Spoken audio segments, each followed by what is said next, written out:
I think that's, Thank you. yeah. Oh, this is such a good conversation. Okay, so my question to you now is you've addressed a couple of times your mindfulness techniques and being a Hmm. mindfulness practitioner. So I'm assuming that's also been able to help you find more presence in the moment, experiencing both aspects. Do you want to touch upon that a little bit for us? Sure, sure. Um, I would say, I would say post head injury, post near death experience, um, there was this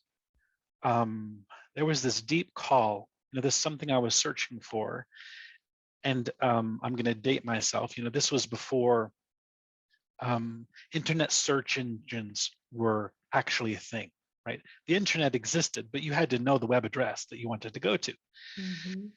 And there was this thing inside of me that didn't have a word, and I was constantly searching the internet for this word that was alive in me, but yet didn't have a language that I understood or that I was familiar with.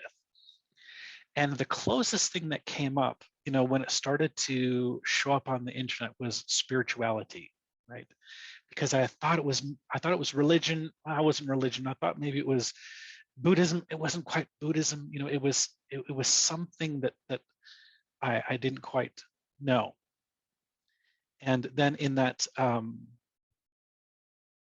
search, I started to connect with different theologies, theories, and practices, and things like that. And then, as luck and life would have it, again, I was able to sit down with masters, and people like the Dalai Lama and Byron Katie and Adyashanti, spending time with these individuals and asking them questions and picking their brain and things like that. It was an incredible grace to have that call answered with such skilled practitioners. You know, Now, was this in like the physical form or in spirit, or was it both? physical form, Physical. physical form. Wow. Yeah, That's amazing. yeah. And it was fun um, uh, to be led down the path of my own awareness with someone who is so skilled. Those multiple people. And I will also add, even dysfunctional relationships were the same masters, right? Of people whom we unintentionally or intentionally bargain our freedom with, um, and those those perceived adversarial forces in our life also become our masters of our own education. That Our is greatest teacher is so such a true. good way to think of this. To like the wording, you've just had so many golden nuggets that I'm like, yes, all of this, just Hmm. such deep, deep, deep wisdom. And that is such a truth right there. Absolutely. A lot of people, they don't look at their adversaries or those that challenge them as their greatest teachers. But I think everything is about shifting that perception. Change your perception, change your life. So if we all looked at our adversaries, or we all looked at those who challenge us as great teachers Mm. that we've engraced with, it definitely helps us open up our minds and our hearts to the experience so we can truly retrieve the wisdom in the best way. It's like if we are perceiving them as something that we're not safe to be around, and we're Yeah. pushing away and we're closing in our heart space, then we're less likely to retrieve the diamonds of wisdom from those interactions. Well, So I and love how you brought yeah. that up, because I think that's key in this day and age. We're getting bombarded with so much information, so much energy through the Yeah. internet and the TV and all of these different things, and people trying to discern what is truth from untruth, what is of light, what is of fear, and being able to figure out who are those energies in their lives that are centered in love, and which relationships are centered in fear. It's like all of that stuff is being dissected right now. Yeah. But I think that if you can feel safe in the knowing of who you are, so you can find that peace in the chaos Yeah. and understand that first of all, you're already that which you are seeking already, whether Mhm. you are aware of this or not. Yeah. Right. And creation in this world was made in a certain way. And this is one of the teachings that the Buddha taught. And then when he experienced enlightenment, he went through all this huge search of what was going to relieve suffering. And he ends up being under the Bodhi tree. And then one day realizes all is well. And actually it's perfect just the Yes. way it is. Yes. So I think that is if that beingness that you're talking about and allowing that energy to be around us, including those adversarial kinds of energies, and allowing it to be a teacher that is showing up in our reality and looking at it from an open heart in that way, we're able to receive that wisdom and move and integrate that energy so much quicker. I think that would be amazing for people to test and see how this works for them. Don't take our word for it, but actually try this, Sure. how Yeah. this Or shifts your or even life. even just review your own history. Have not those adversarial experiences, those difficult, let's just say difficult relationships, Mhm. have they not driven us to the greatest acts of self-love in our life? Oh, Mhm. yes. Yeah. Hmm. Oh, completely. And of course, we don't recognize this in the moment. But in hindsight, yes. Yeah. Well, and I Yes. love even you calling them like their presence is that master Master teacher. energy, is a master Mhm. teacher, because if you think about that, that brings like a whole different depth, a whole different perception of like finding respect in the journey. And it brings, to me, it just feels like it brings this different kind of energy of like, oh, okay, I know this person can help me. I know I'm learning something. But if you really sit with that, it just, to me, it's like a reminder that even if someone hurt you or if there's a relationship that's really faltered, instead of making it bad and wrong, it's like, okay, I can write out my experience, I can write out my emotions, release that heaviness.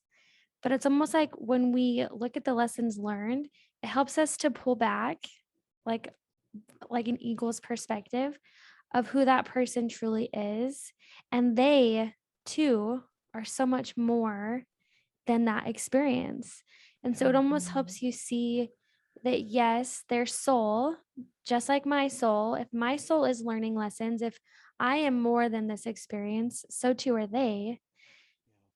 And it almost gives you a different perspective of like, wow, they're learning these lessons. I'm learning these lessons. We can learn them together, but I can also honor their higher self instead of getting called into the muck of the world. And that doesn't mean that we don't live in the world. It's just when those times do come, when we're more present to that, it can help us pull back to say, okay, what do I need to learn? What am I learning? What's my soul experiencing?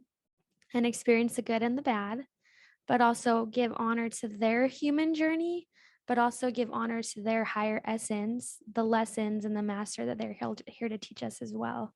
It Yeah. just like brings a deeper integration, I feel like. Yeah. That's really Mhm. cool. Yeah.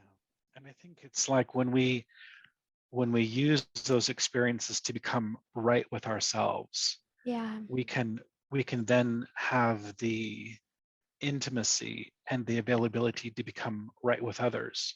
It's like Mm, if I'm okay with my pain, I'm okay with your pain too.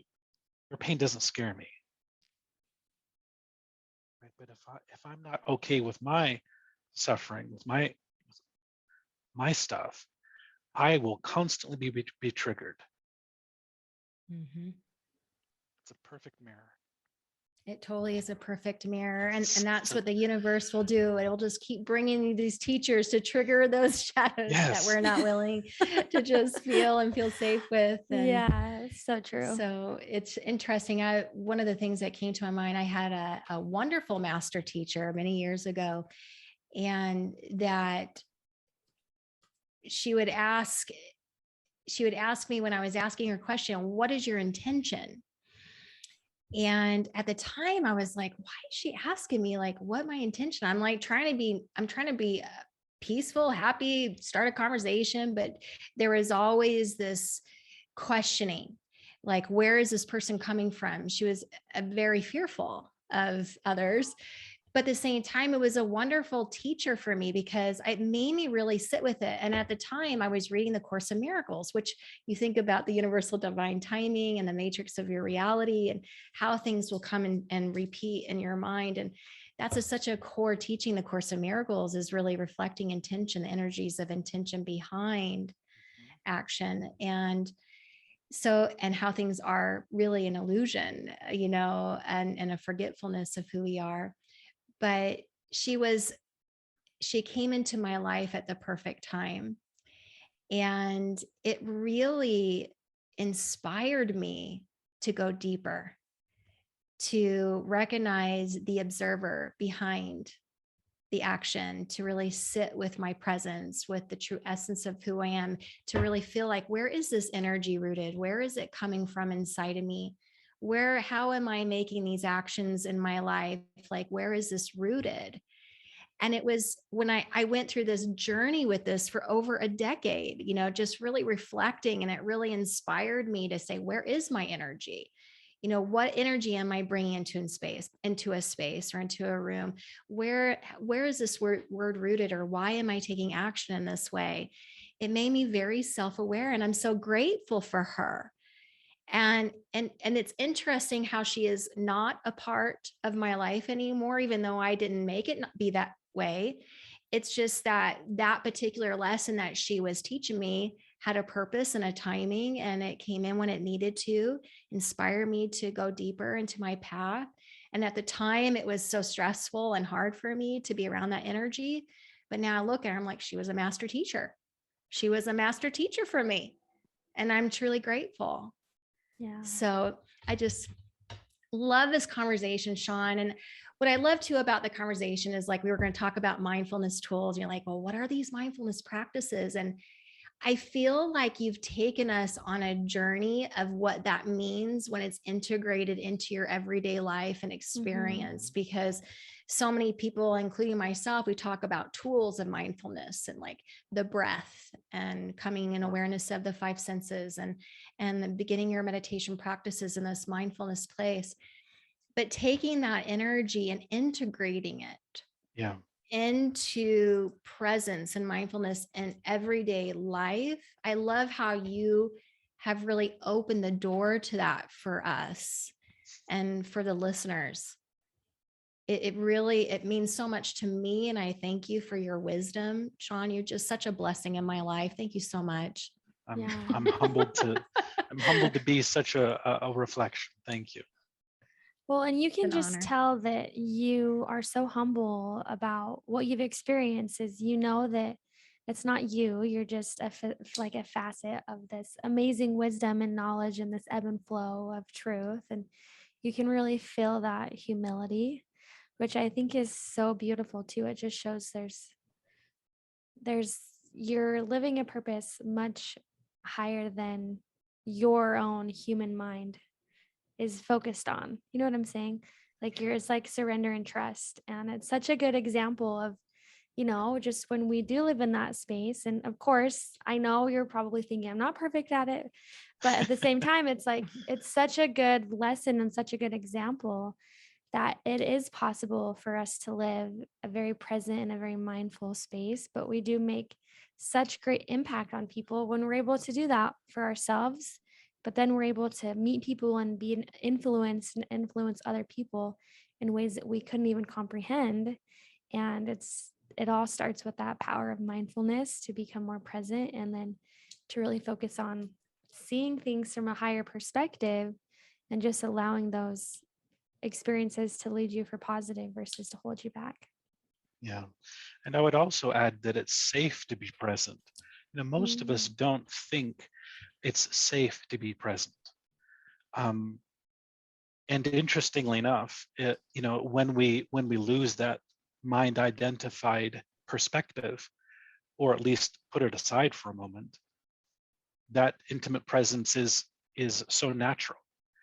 But from the mind's point of view, it's not a safe space, and I think sometimes our psychological mind, our personalities, have a sense of self-preservation because they know in moments of presence they'll vanish.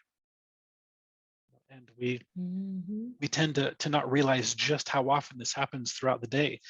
You know, when we see the sunrise, or we smell a beautiful flower, when uh, the cat jumps onto the bed, or there's a beautiful flock of birds that fly over. Are we not struck still? Are we not just present in that moment where there's no thinking, there's no self-identification? Are we not just perfectly at oneness with that experience? I love that, because that really brings up how attached we are to those Mhm. false identities Mhm. and ideas. And like even the self-preservation, what would you want to preserve? What is that? Who is the one who's wanting the self-preservation? So Yeah, it's like being able to just dissolve and not be attached to identity and be fully present in that oneness is, I feel, where our future is going. And this whole new experience that we are being invited into, Mhm. while being human. I feel like this is the invitation. How you describe this, I feel like this is the invitation for all of us, and on a very conscious level. So I'm excited for our future. And I'm so grateful that you are a way shower of how this looks, because a lot of it's like, well, how does that look? Like, Mhm. what does that mean? It's like you being able to really break that down. The sunrise, the cat jumping on the bed. It's like, it doesn't have to be fancy. You don't have to have right. X, Y, and Z. It's just really about being here, Yeah, and just releasing all of our attachments, to what this means or that means about me, and who is the me yeah. that we're referring to.